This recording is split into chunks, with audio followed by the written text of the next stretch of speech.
Welcome in to Module 2 of Lawyer Marketing School. This is going to be our biggest, most robust one because it's got the most information. It's kind of the most complicated too. This is going to be SEO and GEO.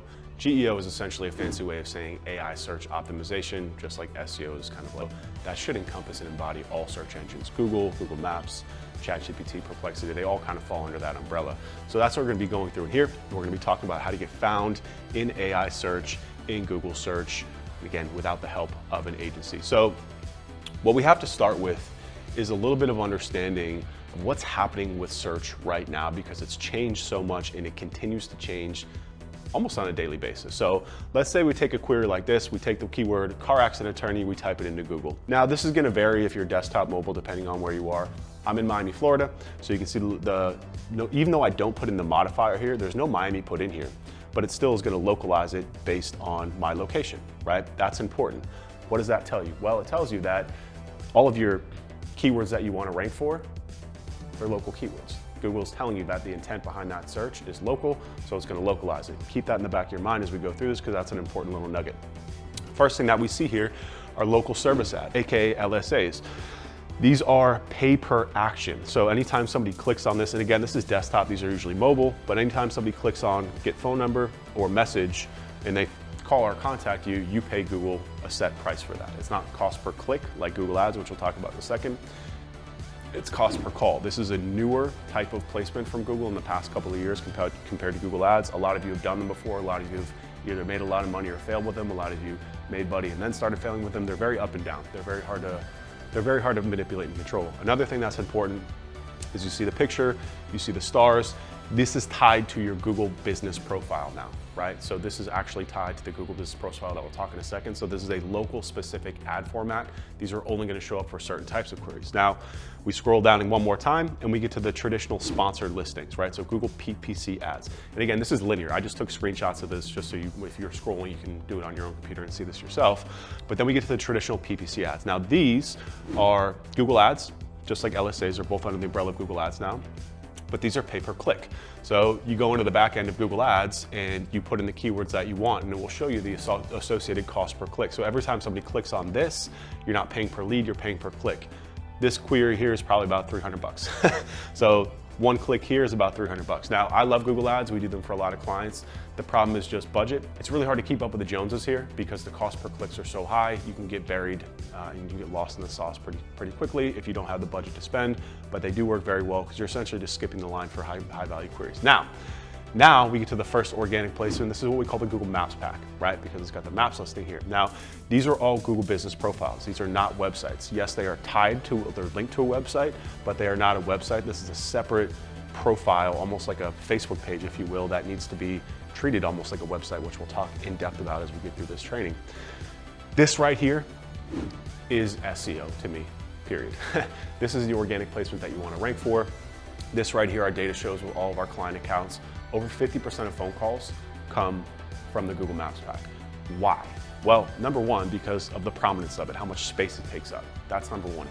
It just pops to the eye, whether you're on desktop or mobile. Two is it's got reviews. You can click on these and you can see pictures, you can see proximity to where you are, right? So if you're saying there's a local query, right, you're probably gonna wanna see somebody that's localized to you. Not that it matters too much for law, but you know, if they're localizing, this is gonna localize based on where you are.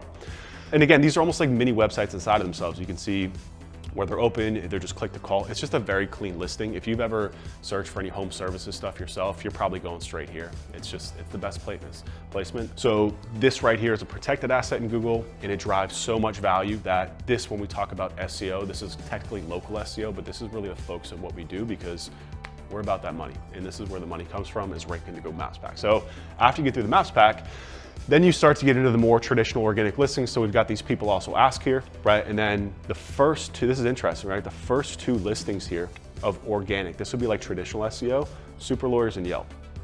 What does that tell us? That tells us that it's really hard to rank your website in Google, or traditionally organically, right? Another reason why we love the Google Maps pack, because you're actually getting phone calls here. People are getting diverted through Super Lawyers, through Yelp, which you should have profiles there, which we'll talk about in detail.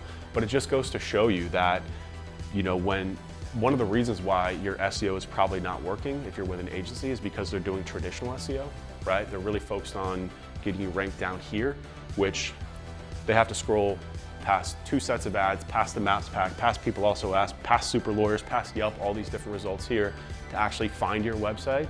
And then they're probably clicking on 5 websites, and then like, you see, it's just very fragmented, right? Like the chances of them getting all the way down there are very low. So we always want to be focused on placements, what we call above the fold, meaning the closest to the top of the search.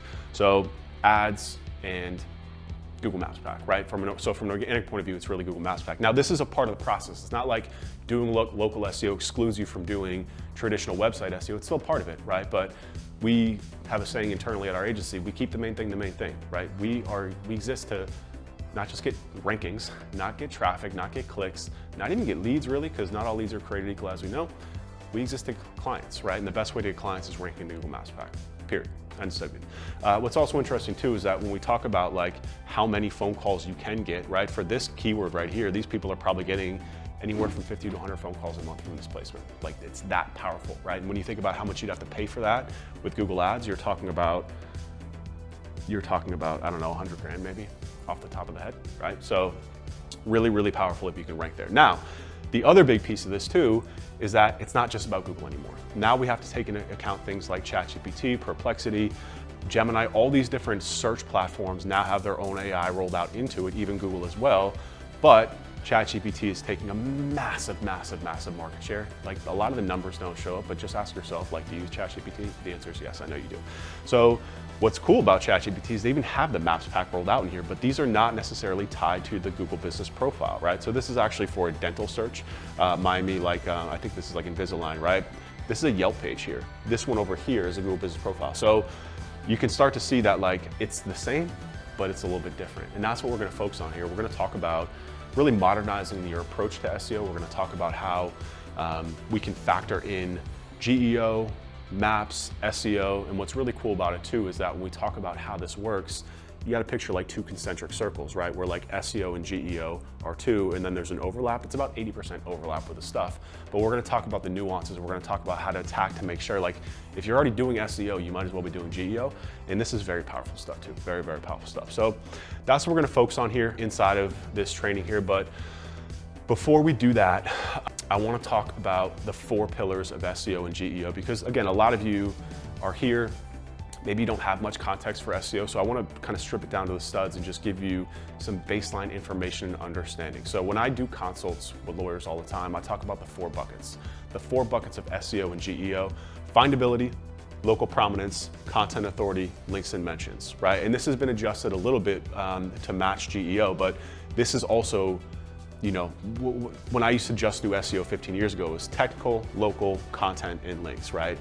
It's changed a little bit to findability because we're talking about cross platforms, local prominence because there's a lot more authority and reputation involved, and then mentions because they're not just links. And we'll talk about all the nuances of that in a second, don't worry. But findability number 1 here, this is going to be the technical elements of it, right? So when you hear people talking about technical SEO and like auditing your website, that would be things like website speed, that would be things like mobile optimization, that would be things like your top level navigation, how it's structured, the code of the website, more of like the foundational elements of it. That's what findability is. We call findability because search engines find websites and they want to find websites that are easy to crawl and navigate, right? And that's the technical part of it. That's the code, that's the behind the scene thing. So for a legal search campaign, this is pretty simple. And we actually covered it inside the foundations module in the module 1. We talked about all that stuff in there. Again, what pages do you need? How should they be structured? How should they be interlinked? That's really taken care of as a part of that, especially if you're running on WordPress. A lot of you out there working with agencies are gonna overinflate the technical part of your campaign. You got like 20-page websites. We're not talking about an e-commerce platform with like products that are deprecating and coming up in season, out of season sales, carts. That's very complicated. Technical SEO is very important for that. For your site, it's really just about, is it fast? Is it mobile? WordPress is gonna take care of that stuff out of the box. Do we have the right page titles? Do we have the right URL structures? That's all taken care of inside of WordPress. And then really it's just, are we populating it with the right content that we'll talk about? So next up is local prominence. And I just realized too that this text is not right, so I'll just talk over, just ignore it for a second.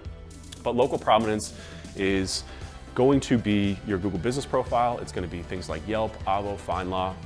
It's going to be reviews. It's going to be anything that takes place inside of that local SERP specifically. So we've got a very detailed process for how we're going to go through that to optimize your Google Business Profile, to help you get reviews, responding to reviews. That entire ecosystem of reviews is very, very, very important. And that's really what goes into the local part of it. And again, these are all kind of tied together too, right? Like there's also local press mentions, but that kind of falls under links and mentions. So again, these are all interconnected. This is just a way to bucket it so you kind of understand, for your mind to wrap your head around what we're talking about, what you're seeing, what you're supposed to be doing here. Local prominence is very, very important. That talks specifically about ranking inside of the Google Maps pack. And then content, right? So content authority. Content is often misconstrued when it comes to SEO. It's often viewed as pumping out more content, pumping out blog content, pumping out practice area pages for every single zip code, every single city in the state that you're barred in. But really what it's about is very simple. It's that we talk about content from the purpose of SEO, we're talking about web content. So we're not talking about video content, we're not talking about Instagram Reels, we're talking specifically about written content that lives on your website, because that is what search engines find, index, and rank, right? So content is incredibly important because it's literally the asset that we're using in order to get Google and people to our website. So content, again, has been dramatically overinflated over the years, and it's kind of led to just an overpopulation of content and just too much content, right? So what we're going to focus on is we're going to talk about the content that you need, what it should look like, how it should be structured, and then importantly, how to use AI to write it too. Because another thing that we come across a lot with lawyers is the unwillingness to use AI because of legal inaccuracies or just like worried about being slop, all that type of stuff. Trust me, we got a process. It's all about the prompting. It's all about the editing. We're going to show you how to build content without the needs of a writer. Like all this is so you can bring this in-house and do this at scale. We've got an amazing process to write content at scale using AI, and it's better than what humans do. And then the final piece, bucket 4, is just links and mentions. So when we talk about links from an SEO point of view traditionally, if like the Huffington Post writes an article about the 5 best DUI lawyers in Miami, and then they do a little write-up on you, and then they drop a link to your website, that link is a very, very, very important piece of SEO. If we look historically, links have been like upwards of 50% of the ranking equations in some cases, right? The reason why that's so important is because, going back to findability, the way that search engines find websites is through HTML links. Like if Huffington Post links to your website, Google crawls that website continuously. It knows it's an authority website, and it will eventually discover your website. They'll say, oh, Ryan's website was mentioned on Huffington Post for the best, like that must mean that he's he's good at what he does, right? It's really that simple. It's almost like a vote in a popularity contest in some instances. So not all links are created equal though. You know, they have to be from relevant authority publications, real publications. Links have gotten beaten up over the years in terms of spamminess because, you know, SEO agencies will put you on websites that aren't relevant. They're fake websites, they're private networks, they paid for the links. They don't necessarily hurt you anymore, that you don't get penalized, but you just get ignored. So that's a problem because then you're wasting time and resources. So the little update here with GEO too is just mentions too. So traditionally, when we talk about a mention would be like if Huffington Post writes that but doesn't actually link to you, right? They mention your name, your law firm, but they don't actually drop a link back to you. From a traditional SEO point of view, it doesn't really do anything. But from a GEO point of view, AI search is saying, oh no, like that actually matters too. Like if you're getting mentioned on the Huffington Post, that stuff matters too. So it's basically this, when we combine links and mentions, it's essentially just PR, really is what it is. It's digital PR. And the way that we handle this, and what we're gonna teach you for this, is to basically use a list of websites that we've already discovered for you. We've taken care of the legwork for you to reach out, to get featured there, and also some platforms that we use to help us out with this. So that's the 4 buckets, the 4 pillars of SEO and GEO. In the next coming videos, we're gonna start diving into the training.